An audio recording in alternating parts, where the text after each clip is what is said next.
Hello students, वैदिक कुल में आपका स्वागत है। हम पढ़ रहे थे क्लास 10th के फिजिक्स का तीसरा चैप्टर प्रकाश का प्रवर्तन यानी reflection of light. Reflection of light से संबंधित हमने 3 वीडियोज बना दिए हैं, आप जा करके उसे प्लेलिस्ट में देख सकते हैं। आज हम पढ़ेंगे दर्पण अर्थात मिरर। तो आज का हेडिंग देते हैं दर्पण। आज का हेडिंग रहेगा दर्पण अर्थात मिरर। ये मिरर क्या होता है? तो कहा जाता है मिरर वैसी वस्तु है जिसकी 2 सतह होते हैं। उनमें से एक सतह रंजित होता है अर्थात रंगा हुआ होता है। पारा, चांदी, एल्युमिनियम या लोहा से रंगा हुआ होता है। और दूसरी जो सतह होता है वह चिकनी होती है और चमकीली होती है, जिससे हम परावर्तक सतह कहते हैं। तो इस प्रकार के वस्तु को क्या कहेंगे? दर्पण कहेंगे। क्या कहेंगे? दर्पण कहेंगे। जैसे आप आईना, घर में आईना इस्तेमाल करते होंगे, तो आईना में क्या होता है कि जो हम फेस देखते हैं, जिस पार्ट से, जिस भाग से वो बिना रंगा हुआ होता है, वो चिकनी और चमकीली होती है। और उसके पीछे वाले भाग रंगा हुआ होता है, जो रंजित यानी रंजित भाग होता है, जिसे पारा, चांदी, एल्यूमिनियम या लोहा से रंग दिया जाता है। तो पहले हम दर्पण की परिभाषा देख लेते हैं, उसके बाद हम आगे पढ़ेंगे।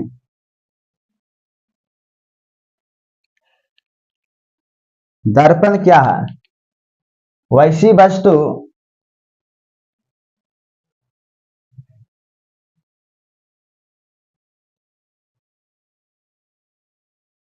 वैसी वस्तु वैसी वस्तु जिसकी परावर्तक सतह चिकनी या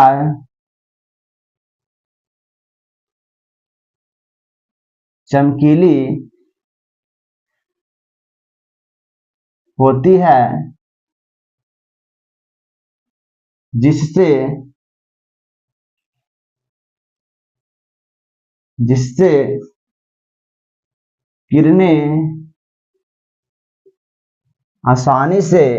किरणें आसानी से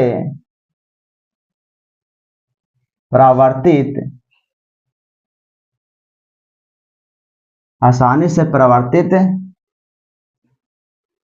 करती है।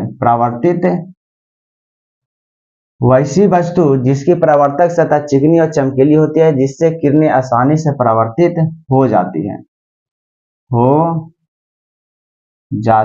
है तथा दूसरी सतह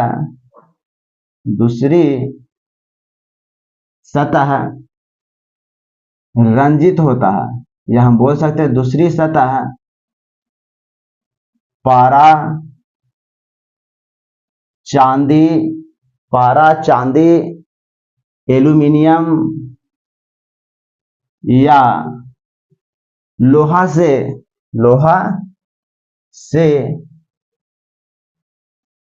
रंजित होती है। कह रहे हैं कि वैसी वस्तु जिसकी परावर्तक सतह किसी चिकनी और चमकीली है, वैसी वस्तु जिसकी परावर्तक सतह चिकनी या चमकीली होती है, जिससे किरणें आसानी से परावर्तित हो जाती है, तथा दूसरी सतह जो होता है पारा, चांदी, एल्यूमिनियम या लोहा से रंजित होती है अर्थात रंगा हुआ होता है, उसे दर्पण कहते हैं। दर्पण से संबंधित यहाँ पे 2 पॉइंट है, जिसे नोट में करके हम लिख लेंगे। पहला पॉइंट यह है कि जब हम पारा का इस्तेमाल करते हैं, किसका? पारा का यानी मरकरी का, तो जो लेप जो तैयार करते हैं उस लेप को बोलते हैं अमलगम। क्या बोलते हैं? अमलगम। यानी पारा के साथ किसी धातु को मिला करके, लोहा को छोड़ करके धातु के साथ मिला करके जो लेप तैयार किया जाता है उसे बोलते हैं अमलगम। क्या बोलते हैं? अमलगम। ठीक। और चांदी जो होता है सबसे अच्छा परावर्तक माना गया है, चांदी सबसे अच्छा परावर्तक माना गया है। हालांकि लेप के रूप में हम रेड ऑक्साइड का भी इस्तेमाल करते हैं। तो यहाँ पे हम नोट में करके लिखेंगे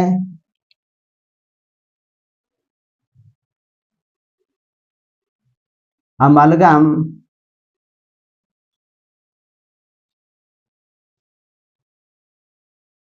अमलगम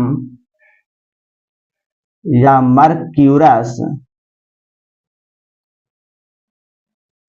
ऑक्साइड या मर्क्यूरस ऑक्साइड या mercurous oxide oxide red oxide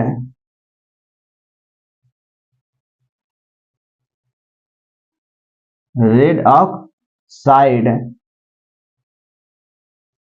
का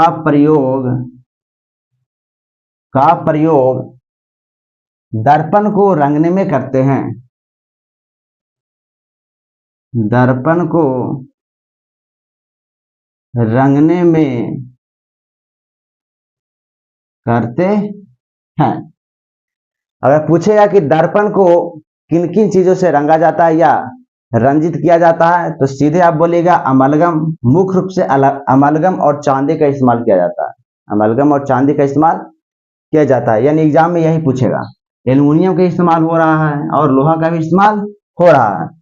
तो एग्जाम में जो पूछेगा वह अमलगम पूछेगा और चांदी पूछेगा। तो अमलगम से संबंधित हो गया कि अमलगम में कौन सा धातु होता है, तो मुख्य रूप से पारा होता है। कौन सा होता है? पारा होता है। दूसरा जो पॉइंट है वो वह यह है कि सबसे अच्छा परावर्तक कौन है, तो चांदी होता है।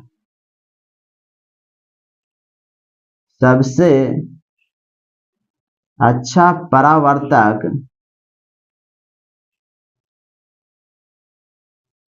चांदी को माना गया है। चांदी में ऐसा देखा गया है कि चांदी पर जब हम प्रकाश डालते हैं तो 95% प्रकाश को वह परावर्तित कर देता है, इसलिए चांदी को कहा गया सबसे अच्छा परावर्तक है। आप इसे ध्यान में रखेंगे, चांदी और अमलगम। चांदी और अमलगम एग्जाम में जरूर पूछेगा कि अमलगम क्या है, तो पारा और किस्यान धातु का मिश्रण है जिसे हम क्या बोलते हैं? अमलगम। और चांदी क्या होता है, तो सबसे अच्छा परावर्तक माना गया है। अब हम पढ़ेंगे दर्पण के प्रकार कि दर्पण कितने प्रकार के होते हैं।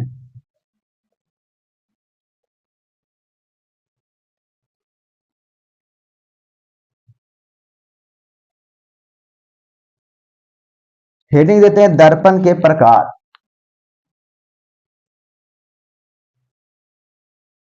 दर्पण के प्रकार। दर्पण कितने प्रकार के होते हैं? दर्पण मुख्य रूप से 3 प्रकार के होते हैं। पहला समतल दर्पण, दूसरा गोलीय दर्पण और तीसरा जो होता है वह होता है परवलयिक दर्पण। फिर गोलीय दर्पण को 2 भाग में बांटा गया, अवतल दर्पण और उत्तल दर्पण। अवतल दर्पण को अभिसारी दर्पण भी बोलते हैं और उत्तल दर्पण को अपसारी दर्पण भी बोलते हैं। तो सबसे पहले क्या करेंगे, 3 भाग में विभाजित करेंगे।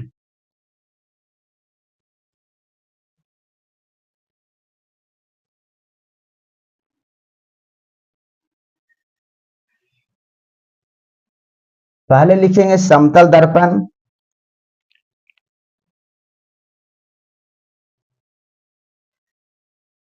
समतल दर्पण, इसको इंग्लिश में बोलते हैं प्लेन मिरर। Plane mirror. दूसरा है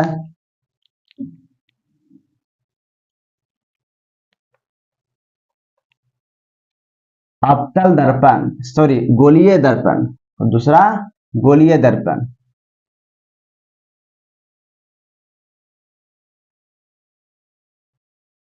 गोलीय दर्पण, इसको इंग्लिश में बोलते हैं स्फेरिकल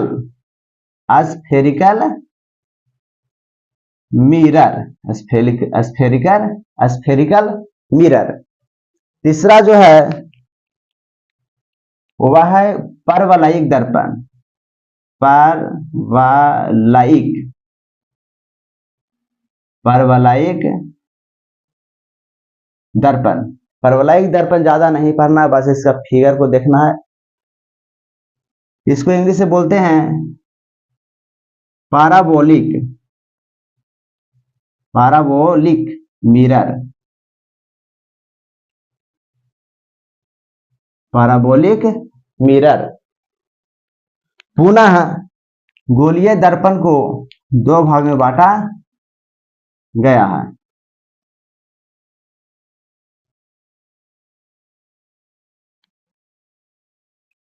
पहला अवतल दर्पण, अवतल दर्पण जिसको इंग्लिश में कॉनकेव मिरर कहते हैं। दूसरा उत्तल दर्पण, उत्तल दर्पण इसको कॉन्वेक्स मिरर बोलते हैं, कॉन्वेक्स, कॉन्वेक्स मिरर। अवतल दर्पण का दूसरा नाम अभिसारी दर्पण है, जो आगे हम पढ़ेंगे। तो और में करके लिख देते हैं, अभिसारी, अभिसारी दर्पण यानी कन्वर्जिंग मिरर, कन्वर्जिंग मिरर। और दूसरा उत्तल दर्पण को कहते हैं अपसारी दर्पण, अपसारी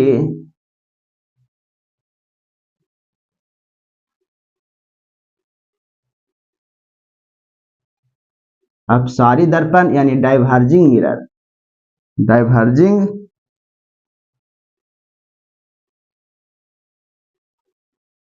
डाइवर्जिंग मिरर। तो हम क्या देख रहे हैं, दर्पण को तीन भाग में बांटा गया है, समतल दर्पण, गोलीय दर्पण और परवलयिक दर्पण। फिर गोलीय दर्पण को दो भाग में बांटा गया, अवतल दर्पण और उत्तल दर्पण। अवतल दर्पण को कॉनकेव मिरर और उत्तल दर्पण को कॉन्वेक्स मिरर कहते हैं। अवतल दर्पण का दूसरा नाम अभिसारी दर्पण है, जो आगे पढ़ेंगे कि अवतल दर्पण को अभिसारी दर्पण क्यों कहते हैं, आगे पढ़ेंगे। तो अवतल दर्पण को अभिसारी दर्पण और उत्तल दर्पण को अपसारी दर्पण भी कहते हैं। इसे आप स्क्रीनशॉट ले लीजिए। अब हम पढ़ेंगे समतल दर्पण, फिर पढ़ेंगे अवतल दर्पण, फिर उत्तल दर्पण, फिर परवलयिक दर्पण। परवलयिक दर्पण के बारे में एक एग्जाम्पल देना है, बस इतना ही आपको पढ़ना है। इसे आप स्क्रीनशॉट ले लीजिए। अब चलते हैं समतल दर्पण पढ़ते हैं। हेडिंग क्या देंगे, समतल दर्पण। बारी बारी से हम सारे दर्पण को पढ़ेंगे।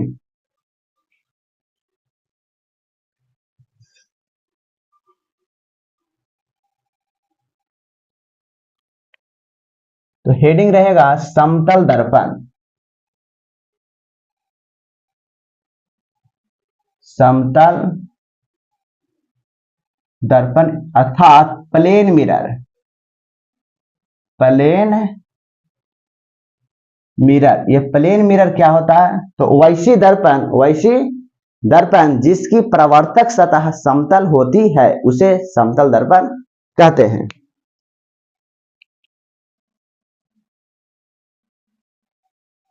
वैसी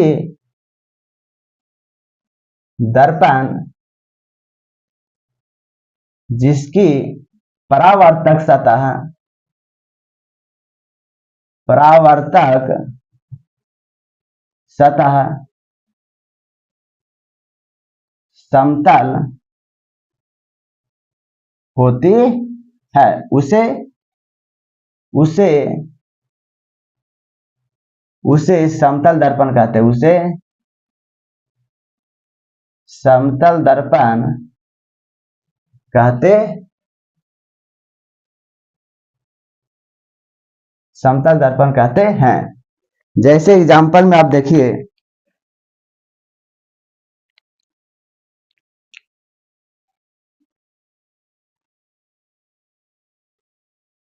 इसका एक भाग हम रंग देते हैं,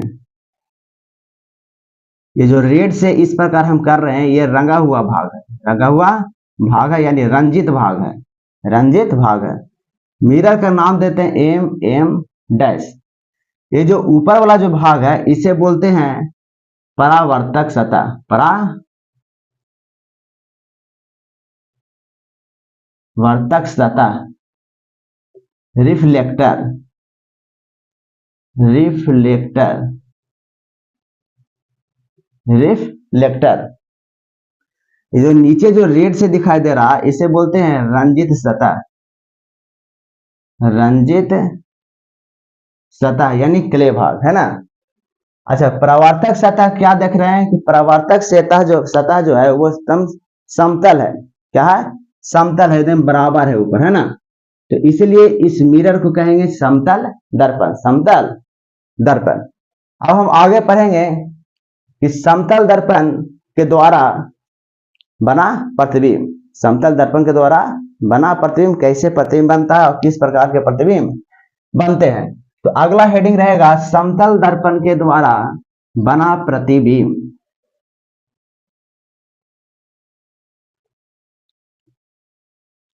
समतल दर्पण के द्वारा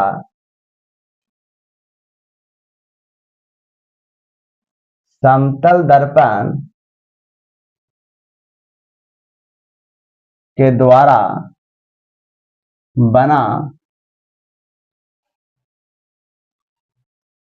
प्रतिबिंब। समतल दर्पण के द्वारा किस प्रकार से प्रतिबिंब बनते हैं। तो सबसे पहले हमको एगो समतल दर्पण तो लेना पड़ेगा, है ना। एगो समतल दर्पण हम ले लेते हैं। समतल दर्पण, यह है समतल दर्पण जिसका एक भाग हम क्या करेंगे, रंग देंगे। एक भाग हम क्या किए हैं, रंग दिए हैं, ये रंगा हुआ भाग है। अच्छा, किसी भी दर्पण को रंगने में कौन कौन से धातु का इस्तेमाल करते हैं, तो पारा, चांदी, एल्यूमिनियम या लोहा का इस्तेमाल करते हैं। पारा में, पारा का जब इस्तेमाल करते हैं तो उसमें जो धातु मिलाया जाता है तो उन मिश्रण को क्या कहते हैं, अमलगम कहते हैं। सबसे अच्छा परावर्तक सतह कौन सा होता है, तो चांदी का होता है। अब एक वस्तु ले लेते हैं जहां से प्रकाश की किरणें आ रही है। मान लेते हैं कि वह वस्तु ओ है। कौन सा है, ओ है, वह वस्तु ओ है। यहां से प्रकाश की किरणें समतल दर्पण पे आ रही है। जैसी समतल दर्पण पे टकराती है तो ये इस प्रकार से परावर्तित हो जाती है। ये हो गया आपतित किरण, ये हो गया परावर्तित किरण। और जहां पे आपतित किरण आती है उसे बोलते हैं आपतन बिंदु, आपतन बिंदु। तो नाम भी दे देते हैं, ये ओ हो गया तो इसको नाम देते हैं आर, इसको नाम देते हैं पी, इसको नाम देते हैं पी। ये क्या हो गया, अभिलंब हो गया। यहां से क्या डालेंगे, अभिलंब, ये हो गया अभिलंब, इसका नाम देते हैं एन। ये हो गया आपतित किरण, आपतन कोण, ये हो गया परावर्तन कोण, आपतन कोण, ये हो गया परावर्तन कोण। अब इसी बिंदु से हम एक और किरण लेंगे जो समतल दर्पण के लंबवत वो पड़ेगी। तो यानी आपतित किरण ऐसा लेते हैं कि समतल दर्पण के लंबवत पड़ेगी। इस प्रकार से हम एक किरण और लेते हैं जो समतल दर्पण पर लंबवत पड़ रही है, यानी 90 डिग्री कोण बना रही है। ये हो गया आपतित किरण, आपतित किरण। अब जैसे हम जानते हैं कि जब समतल दर्पण पर कोई आपतित किरण लंबवत पड़ती है तो परावर्तन के बाद परावर्तित किरणें जो होते हैं वो उसी दिशा की ओर लौट जाती है। तो ये क्या होगा, जैसे आया है वैसा ही परावर्तन के बाद ये लौट जाएगा। इस प्रकार से लौट गया। इसको दूसरा कलर से दर्शा देते हैं।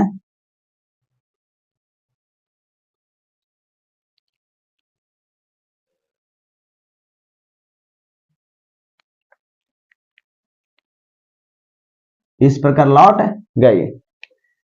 अब जब हम प्रतिबिंब पढ़ रहे थे तो हम बताए थे कि प्रतिबिंब बनने की दो कंडीशन होते हैं, या तो परावर्तित किरणें पूरी तरह से कट जाए यानी सही में कटे। दूसरा होता है कि परावर्तित किरणें जो होते हैं करती हुई मालूम पड़े। दोनों कंडीशन में प्रतिबिंब बनेंगे। जब सही में कटेगा तो वास्तविक प्रतिबिंब बनेगा, और जब करते हुए प्रतीत होगी तो काल्पनिक प्रतिबिंब बनेगा। तो यहाँ पे देखिए परावर्तित किरणें वो इधर जा रही है, इसमें परावर्तित किरणें वो इधर जा रही है, ये इधर जा रही है, इधर जा रही है। जीवन में कभी भी नहीं कटेगी। जब कभी भी नहीं कटेगी तो वो करते हुए प्रतीत होती है। अब यहाँ पे ध्यान दीजिए, क्या करेंगे,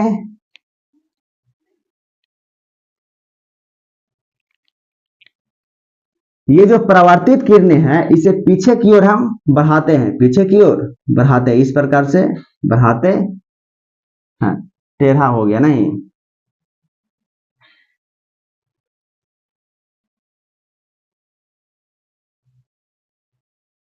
फिर टेढ़ा हो गया।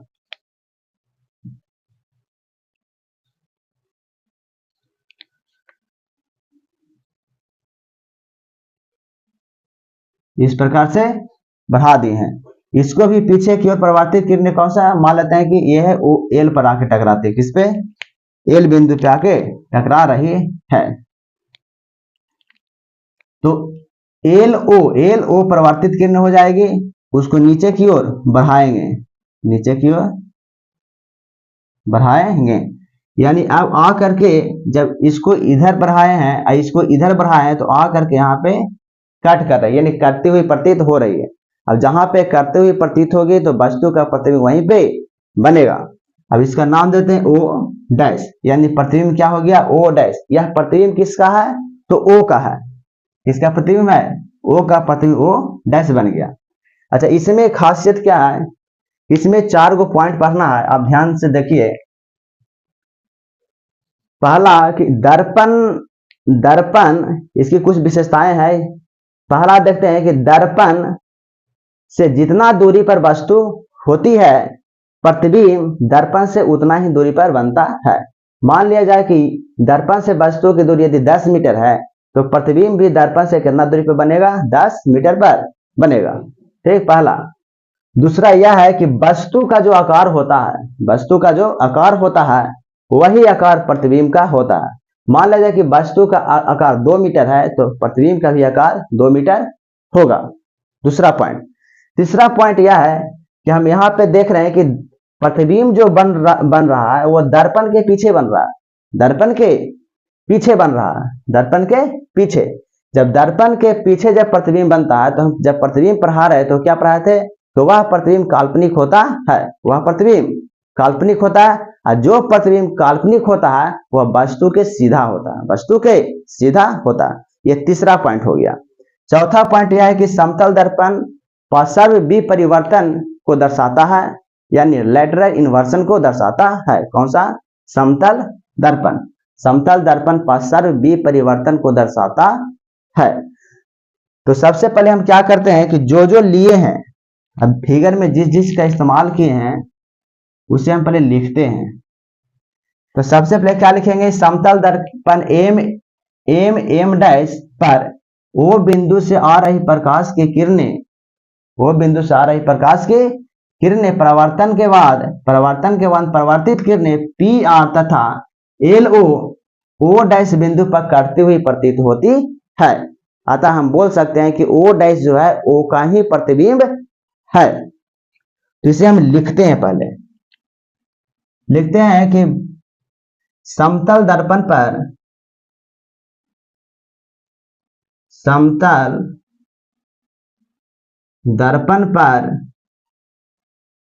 ओ बिंदु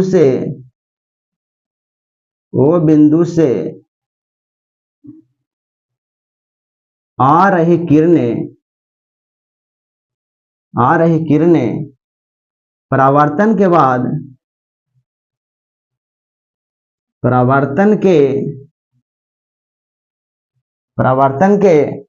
बाद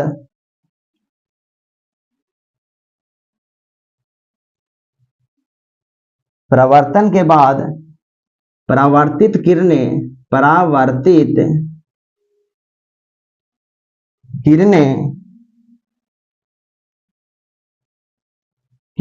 पी आर तथा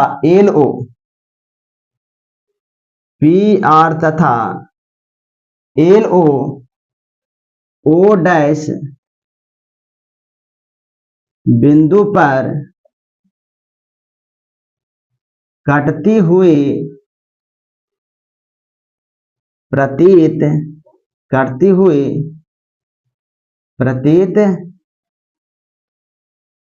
होती है। करते हुए प्रतीत होती है। अब हम चलते हैं उन पॉइंट की ओर। पहला पॉइंट क्या बोले थे कि वस्तु दर्पण से जितना दूर होगा प्रतिबिंब वस्तु दर्पण से उतना ही दूर बनेगा, है ना। दूसरा क्या बोले थे कि वस्तु का आकार प्रतिबिंब का आकार दोनों क्या होते हैं, समान होते हैं। तीसरा बोले थे कि प्रतिबिंब है जो दर्पण के पीछे बनता है, काल्पनिक बनता है और वह सीधा होता है, वस्तु के सीधा होता है। चौथा समतल दर्पण है जो प्रसार विपरिवर्तन की घटना को दर्शाता है। तो इसे हम मिटा देते हैं। अब पॉइंट को लिखेंगे, यानी विशेषता। हेडिंग में दे दीजिएगा इस प्रकार से करके, समतल दर्पण में बना प्रतिबिंब की विशेषता। समतल दर्पण में बने प्रतिबिंब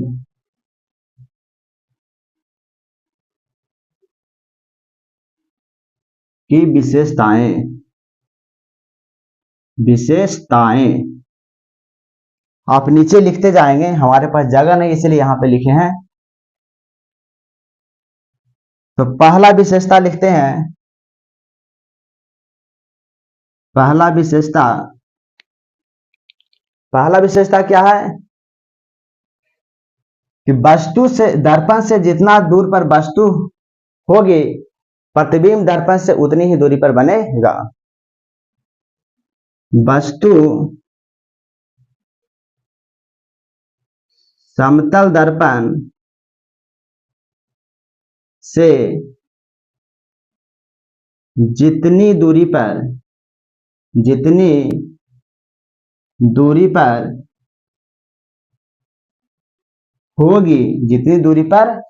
होगी तो उस वस्तु का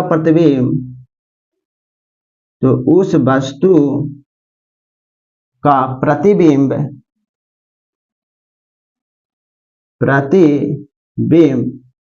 दर्पण से उतनी ही दूरी पर बनेगा। प्रतिबिंब दर्पण से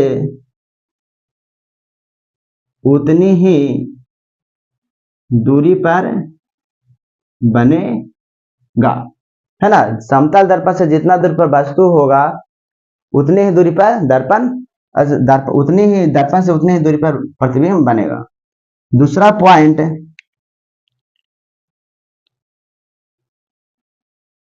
दूसरा पॉइंट यह है कि वस्तु के आकार प्रतिबिंब का आकार वस्तु के आकार के बराबर होता है। प्रतिबिंब का आकार वस्तु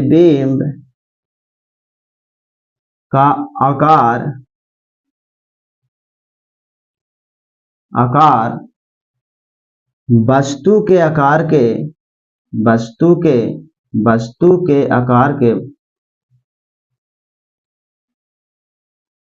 आकार के बराबर होता है। वस्तु के आकार के बराबर होता है। तीसरा पॉइंट है जो बहुत इंपॉर्टेंट पॉइंट है, प्रतिबिंब दर्पण के पीछे बनता है इसलिए काल्पनिक होती है और सीधा होती है। यानी क्या लिखेंगे, प्रतिबिंब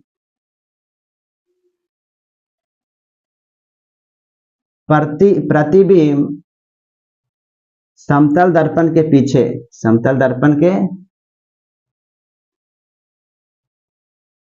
समतल दर्पण के पीछे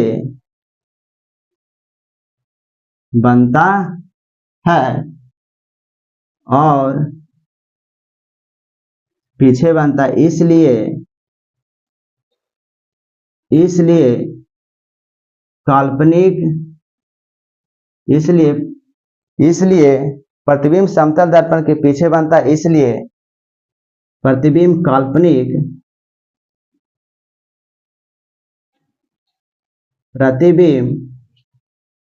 काल्पनिक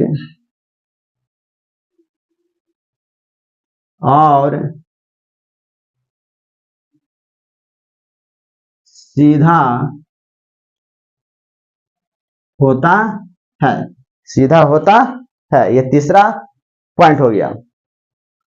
चौथा पॉइंट यह है कि समतल दर्पण पार्श्व विपरिवर्तन को दर्शाता है।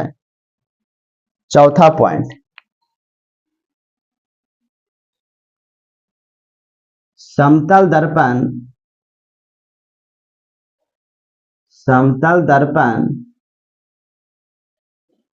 पार्श्व विपरिवर्तन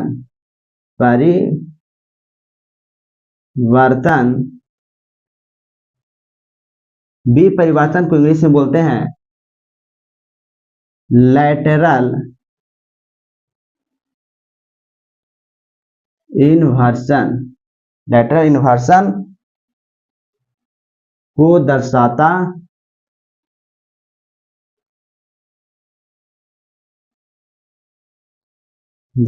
है।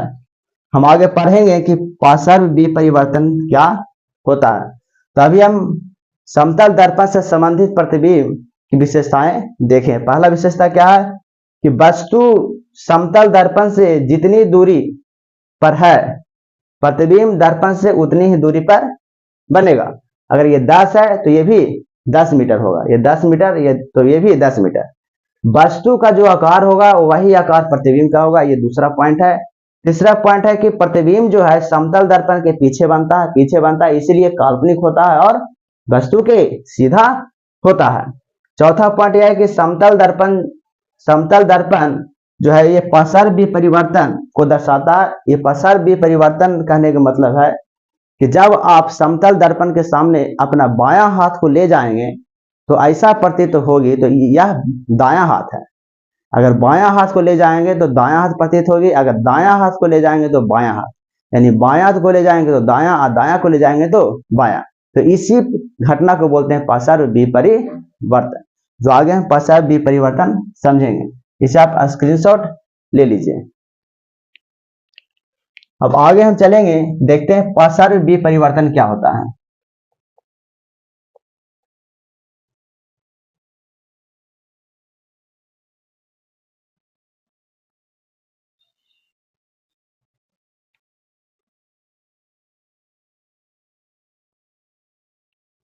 हेडिंग देंगे पार्श्व विपरिवर्तन।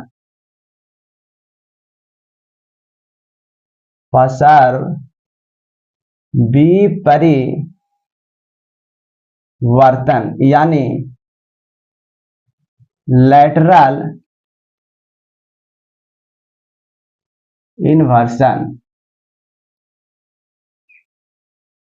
तो पार्श्व परिवर्तन क्या हो गया कि समतल दर्पण में यह वैसी घटना है जिसमें दायां भाग का प्रतिबिंब बायां भाग में और बायां भाग का प्रतिबिंब दायां भाग में बनता है।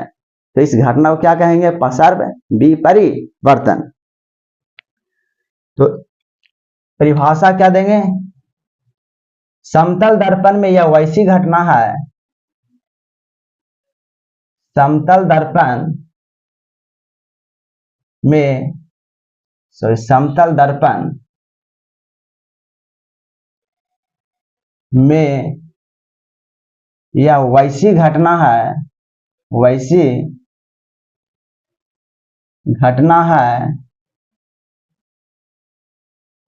जिसमें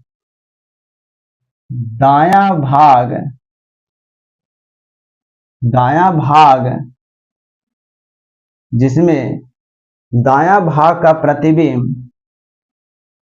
दायां भाग का प्रतिबिंब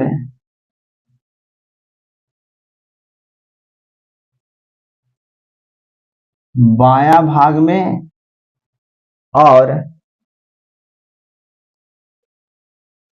बायां भाग का प्रतिबिंब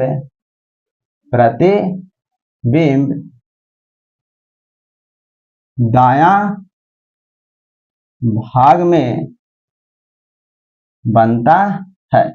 इसी को क्या कहेंगे? पसर विपरिवर्तन। इसी घटना को पसर विपरिवर्तन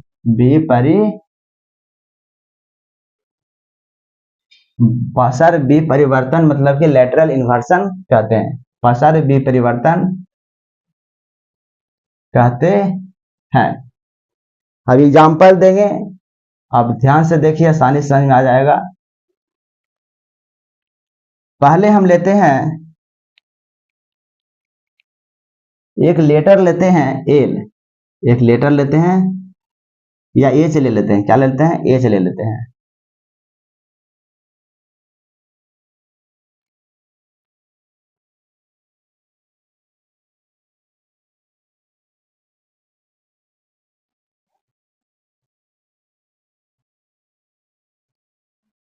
एच ले लेते हैं, ठीक। इसको हम समतल दर्पण के सामने लाते हैं। समतल दर्पण के सामने समतल दर्पण बनाते हैं। समतल दर्पण के सामने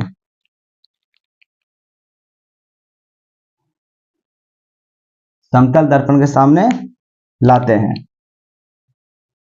तो इसका प्रतिबिंब कैसा प्रतिबिंब बनेगा? ये देखिए, होता क्या है कि इस एच को अगर समतल दर्पण के सामने लाते हैं तो बायां भाग वाले का प्रतिबिंब दायां भाग में और दाएं भाग वाले का प्रतिबिंब बायां भाग में बनता है। इसको बायां दायां में पहले बांट देते हैं ताकि आसानी से समझ में आ जाए। इसको क्या करते हैं कि बायां दायां में बांट देते हैं। पीछे से क्या किए हैं? बांट दिए हैं, ठीक। तो ये हो गया, ध्यान दीजिए, ये हो गया बायां हाथ, तो ये हो गया बायां साइड, ये हो गया दाहिना हाथ, तो ये हो गया दायां साइड। तो ये बायां साइड हो गया और ये दायां साइड हो गया। यहां से बायां इधर, यहां से इधर दायां। हम ऐसा करते हैं कि बाएं वाले साइड को रंग देते हैं। क्या करते हैं? रंग देते हैं।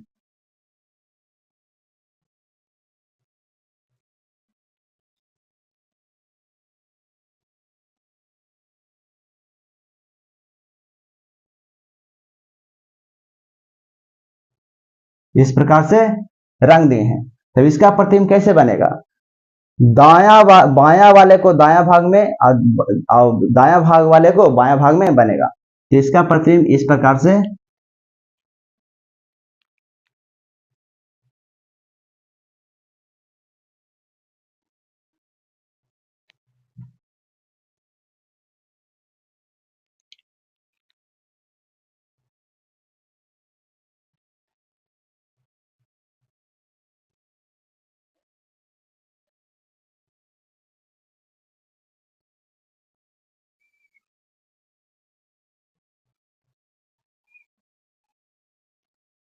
इस प्रकार से प्रतिबिंब बनेगा।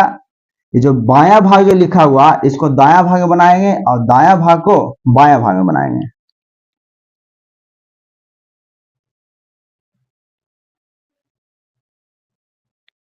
रंगा हुआ भाग कौन सा है? बायां भाग है। तो ये इसका प्रतिबिंब बन जाएगा, दायां भाग का बन जाएगा बायां भाग में। ये बायां हो गया, ये बायां हो गया, ये हो गया बायां भाग, बायां भाग। ये हो गया दायां भाग। तो बायां भाग वाले को दायां भाग में, है ना, दायां भाग वाले को बायां भाग में और बायां भाग वाले को दायां भाग में बनाएंगे। ये तो सादा रह जाएगा। जो बायां भाग में जो रंगा हुआ है तो इधर ये चला आएगा।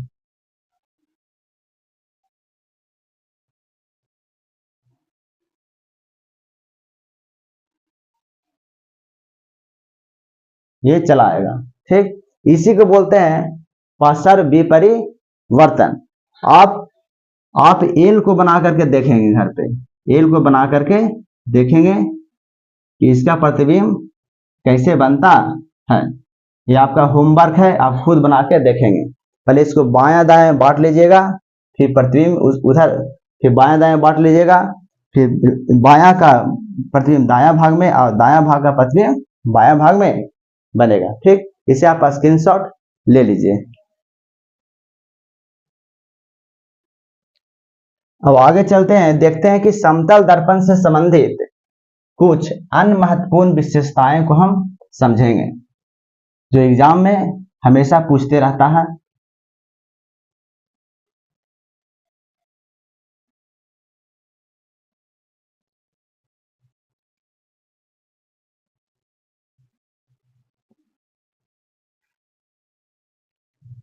समतल दर्पण में बना प्रतिबिंब की अन्य विशेषताएं।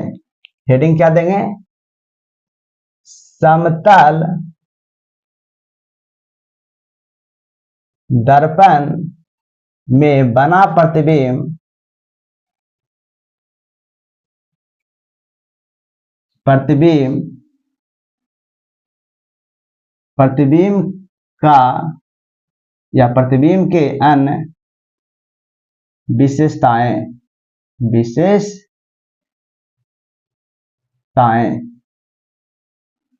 अन्य विशेषताएं में क्या क्या है? तो पहला विशेषता यह है कि अगर कोई व्यक्ति समतल दर्पण की ओर भी चाल से जा रहा है, तो उसका प्रतिबिंब टू भी चाल से, उसकी दुगनी चाल से व्यक्ति की ओर आती हुई प्रतीत होगी। पहला पॉइंट।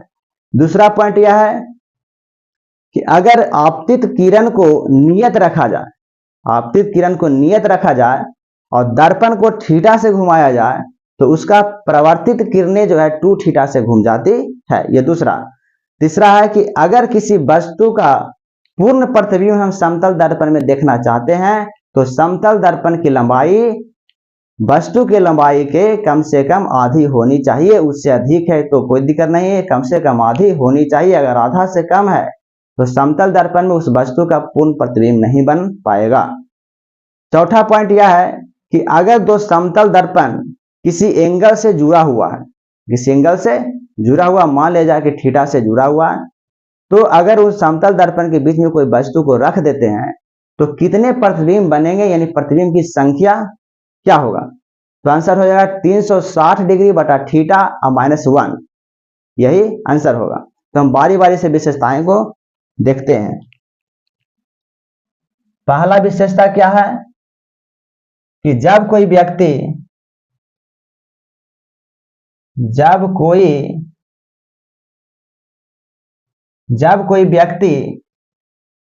भी चाल से समतल दर्पण की ओर आता है, तो उसका प्रतिबिंब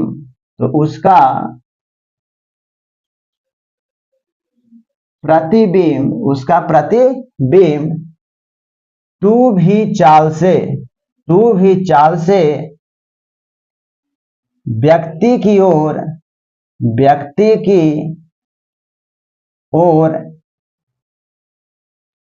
आती हुई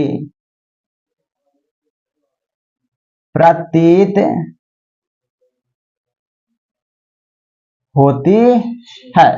पहला विशेषता, अगर हम मान लीजिए 10 किलोमीटर पर घंटा से अगर हम समतल दर्पण की ओर जा रहे हैं दौड़ के, तो 10 दूना 20 किलोमीटर पर घंटा से प्रतिबिंब हमारे ओर आएगी, ऐसा प्रतीत होगा। दूसरा पॉइंट यह है,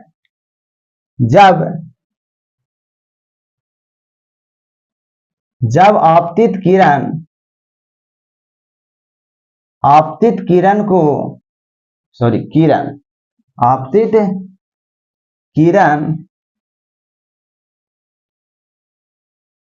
को नियत रखते हुए नियत रखते हुए समतल दर्पण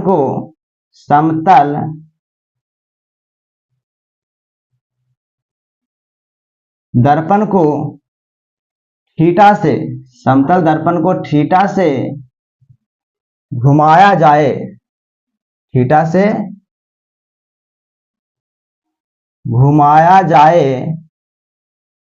तो परावर्तित किरणें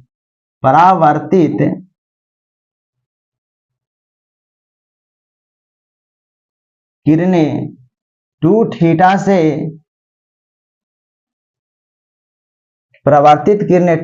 से घूम जाती है। कैसे, तो ध्यान से देखिए। हम लेते हैं एक समतल दर्पण। क्या लेते हैं? समतल दर्पण। इसको हम रंग देते हैं। एक भाग क्या करते हैं? रंग देते हैं। एम डैश समतल दर्पण है। यहां से एक आपतित किरण आ रही है, समतल दर्पण से टकराने के बाद वह इस प्रकार से परावर्तित हो जाती है। तो ये क्या बनेगा? अभिलंब हो जाएगा, अभिलंब हो जाएगा। इसका नाम दे देते हैं OPR। ये एन अभिलंब हो गया, PN आपतित किरण OP, अपरावर्तित किरण PR। ये हो गया I, ये हो गया R, ये हो गया I, ये हो गया R। तो अभी हम नहीं दर्शाते हैं इसको, घोच बोच हो जाएगा, है ना, फिर कंफ्यूजन होने लगेगा। आप ये ध्यान में रखिए कि ये हो गया आपतन कोण, ये हो गया परावर्तन कोण। कह रहा है कि अगर इस आपतित किरण को ऐसी रहने दीजिए, ये दर्पण को थीटा से घुमाइए, तो लीजिए हम दर्पण को थीटा से क्या कर रहे हैं? घुमा रहे हैं। इसको क्या किए? ऐसे पकड़ के ऐसे कर दिए। तो दर्पण अब कैसे हो जाएगा? इस प्रकार से दर्पण हो जाएगा, इस प्रकार से दर्पण हो जाएगा। तो कितना घुमा? तो ये घुमा थीटा। कितना घुमा? थीटा। कह रहा कि थीटा से घुमाते हैं अगर समतल दर्पण को, तो परावर्तित किरणें 2 थीटा से घूम जाती है। तो अब इस समतल दर्पण के अनुसार ये आपतित किरण ये हो गया, तो परावर्तित किरण इस प्रकार से जाएगी उधर, तो इसको हम इस प्रकार से भेज देते हैं। इसका नाम देते हैं एस। क्या देते हैं? एस। तो कह रहा है कि जो परावर्तित किरण के बीच में जो थीटा बनेगा, कोण जो बन रहा है, ये कितना बनेगा? 2 थीटा। कितना बनेगा? 2 थीटा। तो ये आपतित किरण, ये परावर्तित किरण, रेड वाला परावर्तित किरण के हिसाब से अभिलंब कौन हो जाएगा? अभिलंब ये हो जाएगा एन डैश। जितना डिग्री से हम दर्पण को घुमाते हैं ना, उतने डिग्री से अभिलंब भी घूमता है। यही फिगर हुआ। जब हम न्यूमेरिकल पढ़ाएंगे तो इसको हम प्रूफ करेंगे कि अगर समतल दर्पण को थीटा से घुमाते हैं तो परावर्तित किरणें 2 थीटा से कैसे घूम जाती है। सारे चीज को हम सिद्ध करेंगे। तत्काल अभी इतना ही ध्यान रखिए। अब चलते हैं पॉइंट 3। तीसरा विशेषता क्या है? कि किसी भी वस्तु का पूर्ण प्रतिबिंब समतल दर्पण में, किसी वस्तु का पूर्ण प्रतिबिंब देखने के लिए समतल दर्पण की लंबाई वस्तु की लंबाई की आधी होनी, कम से कम आधी होनी चाहिए। समतल दर्पण में किसी वस्तु का पूर्ण प्रतिबिंब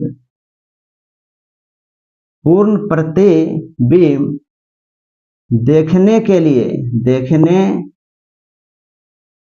के लिए, देखने के लिए समतल दर्पण की लंबाई, समतल दर्पण की लंबाई, समतल दर्पण की लंबाई वस्तु की लंबाई की, वस्तु की लंबाई की कम से कम आधी होना चाहिए, कम से कम आधी होनी चाहिए। आधा से ज्यादा है तो कोई दिक्कत नहीं, लेकिन आधा से अगर कम रहेगा, वस्तु की लंबाई अगर मान ले जाए कि 10 है, 10 मीटर है, अगर हम दर्पण को आधा कितना होगा 5, अगर 5 रहेगा तो पूर्ण प्रतिबिंब बन जाएगा, अगर 5 से कम हो जाएगा, 4 हो जाएगा तो पूर्ण प्रतिबिंब नहीं बनेगा, 6 रहेगा तो भी आसानी से बन जाएगा, 7 रहेगा तो भी आसानी से बन जाएगा।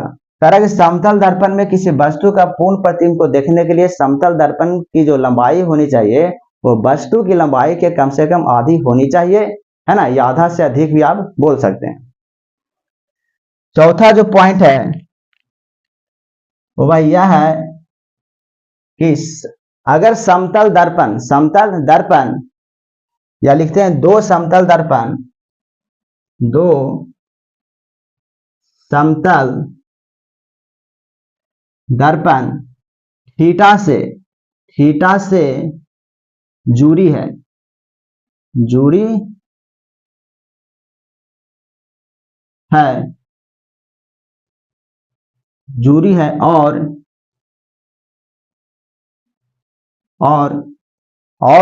दर्पण के बीच में कोई वस्तु हो, दर्पण के बीच में, दर्पण के बीच में कोई वस्तु हो, तो वस्तु के तो प्रतिबिंब की संख्या कितनी होगी, तो वस्तु के प्रतिबिंब की संख्या कितनी होगी, तो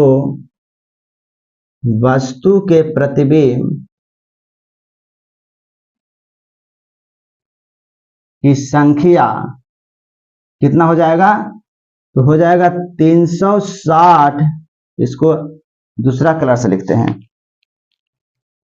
हो जाएगा 360 डिग्री बटा थीटा माइनस 1, कितना हो जाएगा 360 डिग्री बटा थीटा माइनस 1, इतना प्रतिबिंब की संख्या होगी। हम बारी बारी से एग्जाम्पल के थ्रू देखेंगे कि कितने डिग्री पे कितना प्रतिबिंब बनता है। तब तक से स्क्रीनशॉट ले लीजिए, अब इसे हम मिटाते हैं।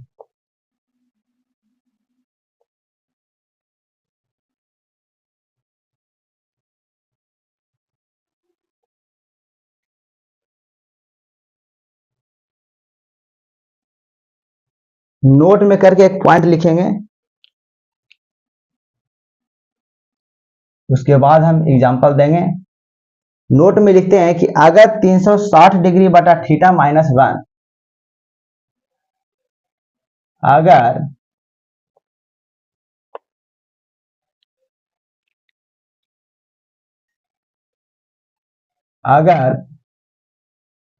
360 डिग्री बटा थीटा माइनस 1, ये पूरा अगर 360 डिग्री माइनस 1 पूर्णांक ना हो तो इसके तुरंत बाद वाले पूर्णांक लिखेंगे,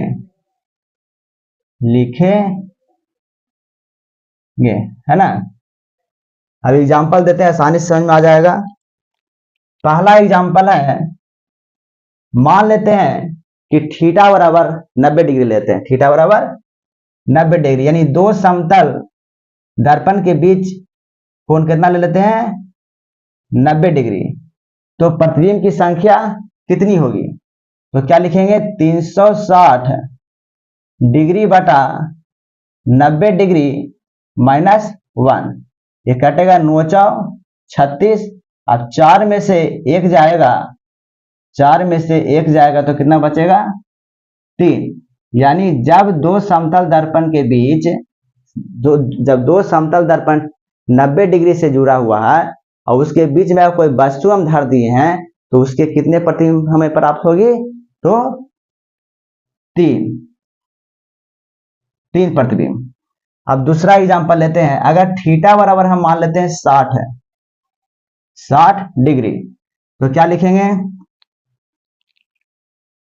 360 डिग्री बटा 60 डिग्री -1, 6 छका 36, यानी 6 -1 बराबर 5, यानी 5 प्रतिबिंब हमें प्राप्त होगा। कब, तो दो समतल दर्पण के बीच अगर 60 डिग्री का कोण है तो। तीसरा लेते हैं, अगर थीटा बराबर ले लेते हैं 180 डिग्री, तो क्या हो जाएगा 360 डिग्री बटा 180, 100 -1, 18 दूना 36, यानी 2 - 1 बराबर 1। यदि थीटा 180 हो तो प्रतिबिंब की संख्या कितनी होगी, तो एक प्रतिबिंब बनेगा, एक प्रतिबिंब बनेगा। चौथा एग्जांपल देखते हैं जो इस नोट के आधार पर है। लिखते हैं थीटा बराबर 25 डिग्री, कितना लिखते हैं 25 डिग्री, तो क्या लिखेंगे 360 डिग्री बटा 25 डिग्री -1, ये भागा देंगे तो कितना आएगा, तो काटते हैं, पहले 5 से काट देते हैं, 25, 5 सत्ते 35, 1 5 दूना 10, 72 हो गया। अब 72 में 5 से भागा देंगे तो कितना आएगा, ये हो जाएगा 1 2 4, फिर 2 5 20 और -1। अब घटाएंगे तो कितना आएगा 13.4। अब ध्यान से देखिए कि 13.4 जो है ये पूर्णांक नहीं है, मतलब 1 2 3 4 5 6 7 8 9 है ना, इसके फॉर्म में नहीं है, ये दशमलव के फॉर्म में आ गया है। तो इसका आंसर क्या होगा, तो कह रहा है कि अगर इतना का मान पूर्ण पूर्णांक ना हो तो इसके तुरंत बाद वाले पूर्णांक लिख दीजिए। तो बताइए 13 के बाद कौन सा पूर्णांक आएगा, 14, तो आंसर क्या हो जाएगा 14 प्रतिबिंब। ये था प्रतिबिंब की संख्या पे आधारित एग्जाम्पल, आप इसे स्क्रीनशॉट ले लीजिए। अब आगे हम चलते हैं, समतल दर्पण का उपयोग कहां कहां होता है, केवल उसे याद रखेंगे। समतल दर्पण का उपयोग,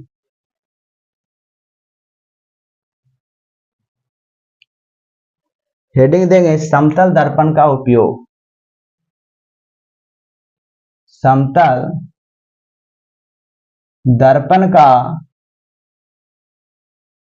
उपयोग, समतल दर्पण का उपयोग। पहले लिखते हैं इसका इस्तेमाल बहुरूपदर्शी में करते हैं, बहुरूपदर्शी में करते हैं,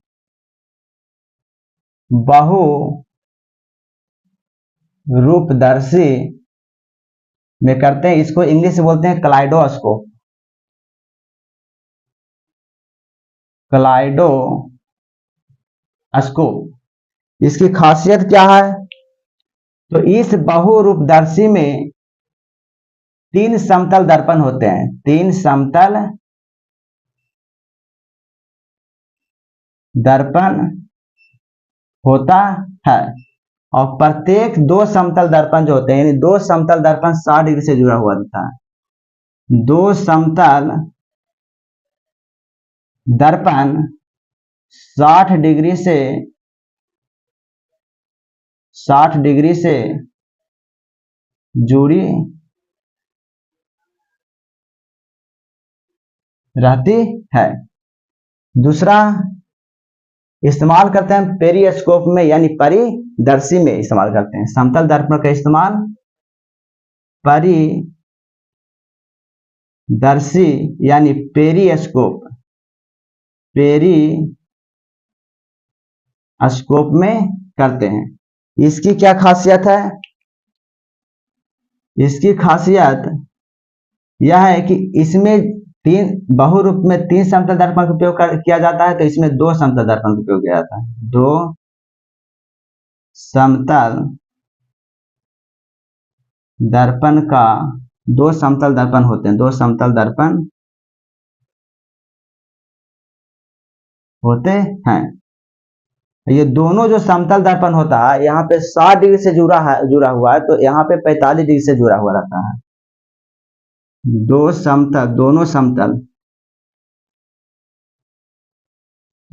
समतल दर्पण 45 डिग्री से जुड़ा रहता या जुड़ी रहती है। ये हो गया। परिदर्शी का इस्तेमाल हम लोग पनडुब्बी में करते हैं। पनडुब्बी